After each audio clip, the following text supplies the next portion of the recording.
Justement, on va encore s'affirmer et devenir ici aussi, comme ailleurs, le premier parti de France.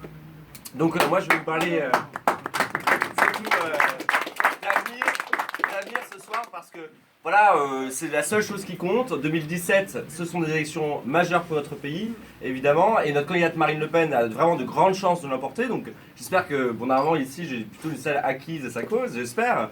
Donc on va tous bien travailler. Parce que vraiment, il ne faut pas rater ces élections. Et derrière, on enchaînera avec les élections législatives qui seront également une élection primordiale, avec l'ambition, je le disais aux journalistes, d'avoir pour la première fois des candidats aux élections législatives qui seront au second tour en Maine-et-Loire. Donc on va travailler dur pour ça. Et puis on aura de beaux succès à fêter avec, je l'espère, les prochaines années, des cinquantaines d'élus qui viendront nous voir dans cette permanence. Parce qu'on s'implante à Saumur et on s'y implante pour longtemps.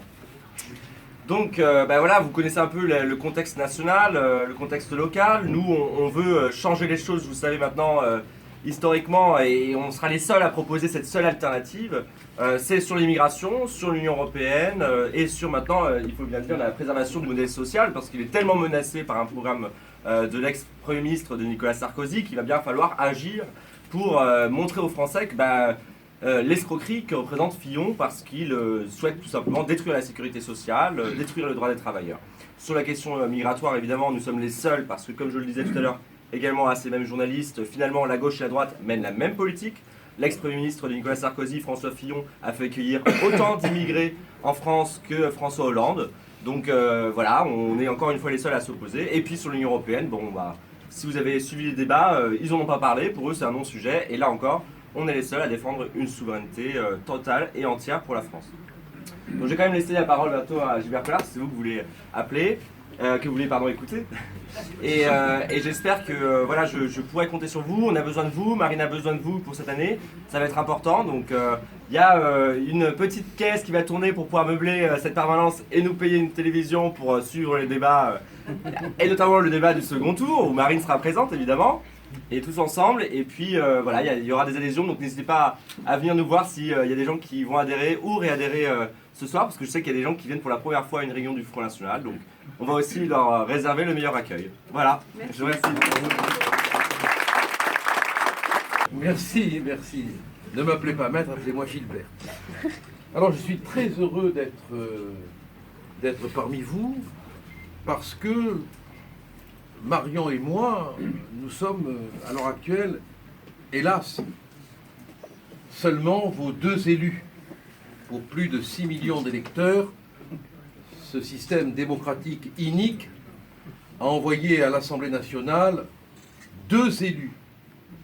Et nous avons quand même le sentiment, chaque fois que nous nous levons, Marion ou moi, elle aujourd'hui, pour lutter contre le délit d'entrave, moi, avant-hier, pour dire aux socialistes à quel point c'était ahurissant de voir que 145 ans après, on voulait réhabiliter les victimes de la Commune de Paris, comme si aujourd'hui on n'avait que cela à faire que de réhabiliter les communards de la Commune de Paris. Au passage, je leur ai quand même dit que j'avais beaucoup de respect pour Louise Michel, morte à Marseille, mais que si elle savait que Mme Andrieux, députée de Marseille, qui siège à l'Assemblée avec un bracelet, avait voté en faveur de cette résolution, elle serait peut-être pas très contente. Ce qui m'a valu de me faire huer, mais ça c'est pour moi une constellation d'étoiles. Je dois dire que quand je vois tous ces députés socialistes et du front de gauche, et parfois des républicains, me huer, j'ai l'impression que dans le ciel de l'Assemblée nationale, il y a des étoiles par milliers qui s'illuminent. Et je dois dire qu'il y a une espèce de transformation magique. Et Marion et moi, on est très honorés de leurs insultes. Mais ce qui fait qu'on tient le coup, c'est qu'on a le sentiment que vous êtes là. Ça peut paraître facile comme ça de le dire, mais vos visages s'incrustent. On n'est plus seul. Quand je vais à Toulouse, je vois des visages. Quand je vais à Quimper, je vois des visages. Quand je vais à Montpellier, je vois des visages. Et au moment où on se lève, pour dire par exemple qu'il faut supprimer l'aide médicale d'État parce qu'elle nous ruine, et qu'on est les premiers à le dire, et que M. Fillon vote contre mon amendement, hein, et que M. Copé vote contre l'amendement, et qu'après on les entend dire qu'il faut faire comme on l'a dit, on a l'impression qu'on a fait du boulot, quoi. Et à l'heure actuelle, Marine va concourir pour rétablir la France dans sa dignité, en sa qualité de présidente de la République, en sachant qu'elle apporte aux Français d'abord tous les diagnostics. Parce que elle a fait tous les diagnostics sur l'aide médicale d'État, sur Schengen, sur les frontières, sur l'immigration, sur les dangers du terrorisme, sur l'euro, sur la perte de souveraineté. Nous avons tout dit avant tout le monde. Et cela nous a valu d'être insultés, conspués, humiliés, maltraités. Alors que maintenant, ils en sont tous là à dire « Ah oui, Schengen, il faut revoir ». Encore que Fillon, lui, il est, sur ces questions-là, très prudent parce que profondément européiste. Mais nous avions raison sur tout.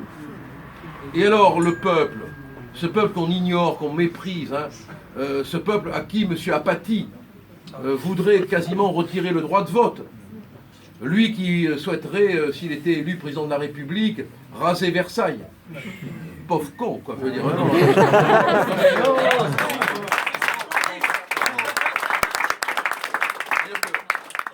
On a l'impression de faire un cauchemar, moi, quand on voit ça. Bon.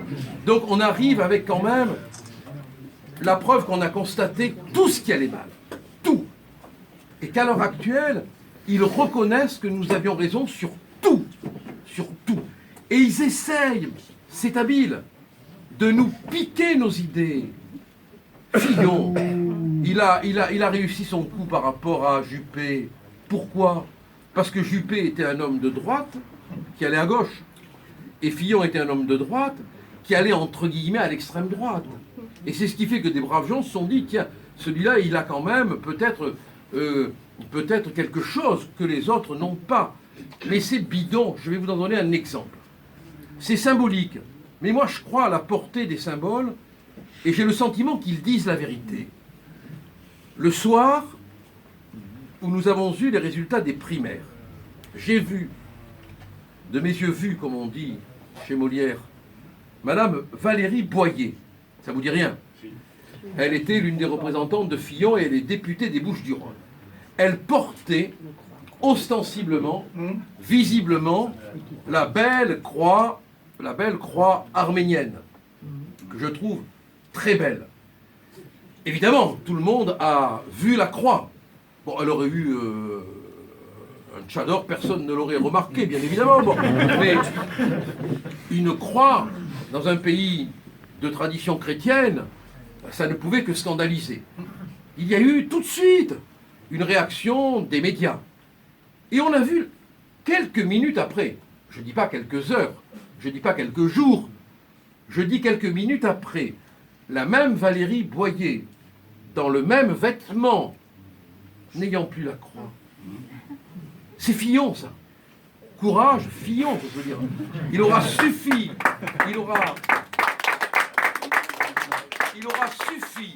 suffi que les médias tous pour qu'immédiatement la croix tombe.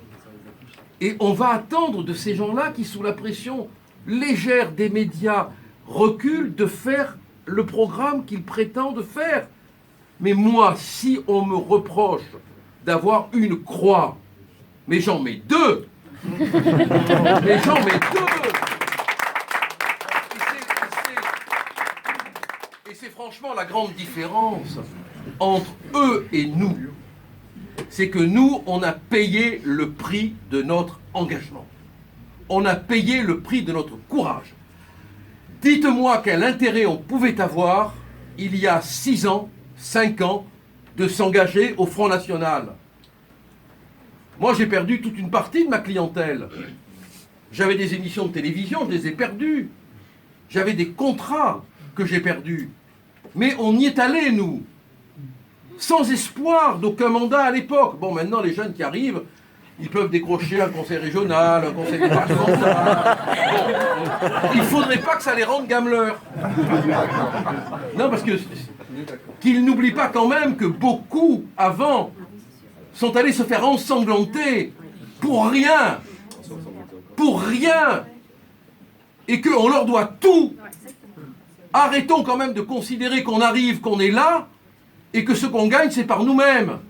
On le gagne par les efforts des autres, par le sacrifice des autres, par tous ces vieux qui sont allés tracter, qui se sont épuisés à coller sous les insultes, les coups de poing. Ah, aujourd'hui, on est quasiment assuré d'être au deuxième tour de la présidentielle. Évidemment, on est illuminé par le soleil d'Austerlitz. Mais que de Waterloo avant, hein. Et alors moi j'ai envie quand même de penser à tous ces gens aussi, hein, qui se sont sacrifiés dans des temps plus durs. Mais même aujourd'hui, c'est pas facile. Même aujourd'hui, ça n'est pas facile. Et la différence entre eux et nous, c'est que si on n'a pas l'amour de ce que le pays risque de devenir, je dis bien l'amour d'une peur, l'amour de la peur de voir ce pays changer. On ne s'engage pas, on ne se bat pas, on ne fait pas des kilomètres pour venir parler, on ne va pas dans des débats, dans des réunions. Non, on est persuadé, nous, que si Marine n'arrive pas au pouvoir, et avec elle toute une transformation du système, la France est foutue. Un autre monde va s'imposer, qui ne sera pas le monde pour lequel mon père s'est battu, qui ne sera pas le monde pour lequel je me suis battu. On est couché. On est couché. Notre histoire est couchée. On la piétine. Notre langue est couchée. On la déforme.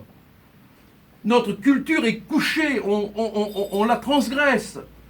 Notre identité est couchée. Pour faire une crèche, il faut l'autorisation du Conseil d'État.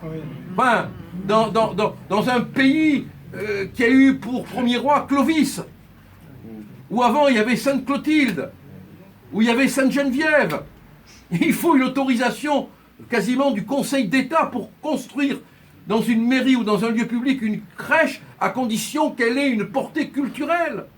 Mais est-ce que vous vous rendez compte qu'on est en train de nous arracher nos veines et qu'on est là immobile devant les postes de télé comme hypnotisé à écouter des débats sans saveur, sans valeur, pendant que tout un autre monde se met en place, un monde qui est complètement aux ordres d'un système à la fois politique, à la fois bancaire, à la fois médiatique, et qui nous tient par les couilles, et qui va nous tuer, parce que si les taux d'intérêt montent, la finance va s'affoler, et elle, c'est pas de la mitraille qu'elle lâchera sur nous, ce sont des boulets de canon. Et rien ne nous protège contre cela, rien. L'Europe nous livre pieds et poings liés. Ce système, il faut qu'on arrive à le renverser. C'est un système construit par des élites, issues des mêmes corps, qui se reproduisent, qui s'entraident, qui choisissent les carrières politiques, qui choisissent systématiquement de servir les systèmes financiers compliqués auxquels on a du mal à entrer et qui nous soumettent. On est un peuple soumis. Et nous, on vous dit, debout. Debout l'identité. Debout l'histoire. Debout la langue. Debout les frontières. Debout la France. Et voilà pourquoi je suis ici.